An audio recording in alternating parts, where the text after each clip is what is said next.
And there's an empty podium. There's really not much left of it, but you can see the signs of champagne. There's some corks and there's some moisture on that podium. It's kind of weird how quickly the atmosphere changes. When I was driving to the track this morning here at the Thor Spring Creek National in Millville, Minnesota, I was thinking, yeah, every time we're here, this place is packed. And there's this house over there, it's the Martin's house, and it's just jam-packed with activity. But then I was like, what would it be like on all the other days of the year where there isn't a big race going on? I mean, it's a pretty lonely drive on the way here. This is a lot of property to plow one house on. So I asked Jeremy Martin, I'm like, what was it like growing up in that house? Jeremy, by the way, has his own house now in a neighborhood about 20 minutes from here. But he said, yeah, you saw people at school, but I didn't see anybody any other time. Maybe you go to the grocery store once a week. It's pretty isolated. It's so interesting.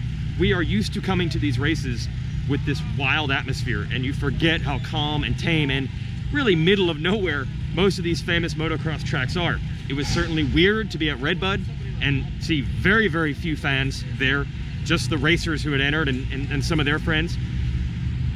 The most fans I've seen out of motocross race this year were here at Millville today, but it wasn't even close to the normal crowd. And now look, I mean, we're 45 minutes after racing. Place is empty. They're going to take a lot of these banners down. They'll have some amateur racing, but it's so interesting how these stories get soaked into this soil and you remember it. It's like prom night when everybody looked their absolute best and had the greatest night of their lives. There's so much drama going on in this championship, just a crazy day. But now it all seems so calm and so tame. It's the Weege Show, brought to you by the folks at Honda and the all-new 2021 CRF 450R. Lighter, better handling, more power.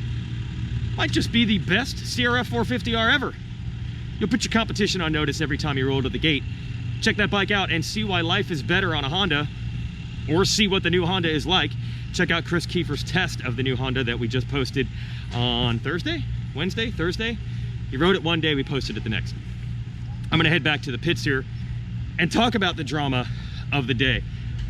Zach Osborne, look, I've been saying, you never, ever, ever do the 1-1, 2-2 points counting thing. Never do it, never do it. Points are made in chunks and gains, or lost with chunks of gains, with weird things happening. And it happened with a flat front tire for Osborne in moto number 2. Now, it wasn't gonna be a great day for Zach, just an okay day. He probably would have been, you know, 3rd to 5th overall, depending on how these motos shook out, which would have been fine. But he had a flat and he was going backwards in a hurry, and then so odd, the team was trying to get him to pull in to get the tire fixed. You could throw a new front wheel and tire on there, and it looked like he had played a gamble card of, I think I'm gonna lose too much time fixing it and I'll try to ride it out, which is very crazy on a track with these hills, riding with a flat front tire. But after the race, he then told us, no, the problem was the team moved to a different part of the mechanics area, and he was looking where they were originally and didn't see that they had moved. I'm sure they had moved to a spot to have more room to work on the bike, so he couldn't see it. I'm actually gonna go get a shot of the angle right there. But I always say that pit boards and mechanics and all that, during the race, it's a little overrated because the guys always have tunnel vision. To give you an idea, Osborne's struggling with the flat front. Adam Cianciarulo lapped him on the last lap, and we're assuming that Osborne's pupils, or sorry, Cianciarulo's pupils are dilated, and he's like, oh my gosh, I'm not only leading, but I am lapping the points leader. I'm going to be making up a ton of points. He didn't even know it was Osborne. That gives the idea of the tunnel vision that these guys have. I'm on the track now, I can take the mask off. So, Osborne's gamble, if you remember back in the Detroit Supercross in 2017, he got tangled up in the first turn, he broke his front wheel, and they changed it. And if I remember right, it was something like 1.5 to 2 minutes to change that front wheel. So I was doing the math. Osborne was running about 8th when he really started to slow, and there was like 1.5 minutes back to 20th place. Now, conceivably, if they had changed it, he would have got back on pace, and maybe he could have charged back up from 20th. But he ended up by staying out, finishing 16th. Maybe that was the way to go. Run me over. So here's what Osborne was dealing with. This is the Finish line, they come through this turn. I think Osborne was expecting his team to be there at the left side of the fence, right by that Motorsport hole shot line, and they were here, right where it says mechanic area entrance. So he didn't see him, he didn't change it, but I have a feeling that that actually worked in his favor. He finished 16th, he scores 5 points. I don't know if he would have if he stopped. We'll never know. And then even crazier, Marvin Musquin, who's second in points, and obviously stand to gain the most, he goes down and only scores a handful more points than Zach in that moto. So now, incredibly, everything is coming up Adam Cianciarulo. I cannot believe how this thing has turned. And again, it seems so quiet and tame here, but an hour ago, this place, it was electric. You had, what's up with Osborne? What's up with Musquin?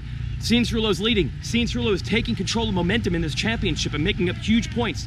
But Cianciarulo has to deal with Blake Baggett, who is the gnarliest charger we know late in the game, if he's on, and he seems to be on as of late, taking it right down to the wire. Cianciarulo now 15 points down. He gets the 1-1. He's won 3 of the last 4 motos, 2 overalls in a row. You could say that he's going to rue that big crash while he was leading at the opener, because that was, you know, give him even a 5th in that moto, and he'd be right there for the points lead. But look, that's only because Osborne got a flat. In racing, you can't run the what-if game. You can't assume that Osborne's bad luck would happen and then Cianciarulo's bad luck didn't. That's just part of it. But we've now seen a championship that is as wild in 2020 as the year 2020 has been wild overall. The only difference is crazy stuff happening in the regular world around us. Generally not welcome, generally not awesome. Complete and total chaos on the racetrack, you're good. Complete and total chaos on the racetrack, that's cool for us watching. So now we have a fantastic battle down the stretch. Musquin down 20 points, Cianciarulo down 15, but riding a massive wave of confidence and momentum. I mean, look, he was gonna beat Osborne in both motos today. I don't think there's really much doubt about that. So he's rolling. And since he's a rookie and he's a kid, I don't think that fatigue or the long season are gonna burn him or anything like that. He's got fresh young legs, as they would say in NBA playoff terms. So this is really gonna get interesting down the stretch. And what a crazy day. And in the 250 class, we've known all season long Dylan Ferrandis is the fastest guy. How do we know? Because Jeremy Martin keeps telling us that.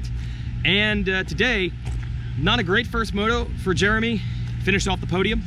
But Moto 2, they got around Justin Cooper, Ferrandis, and Martin, and they ran right to the limit, both of them. And Martin was as fast as Ferrandis in that one. Couldn't get by, but on the last lap, they were side by side. It was awesome, awesome racing between those two. And I know that this is Jeremy's home track, like literally, because he lived in that very isolated and lonely house over there. But I actually don't necessarily feel that this is his best track.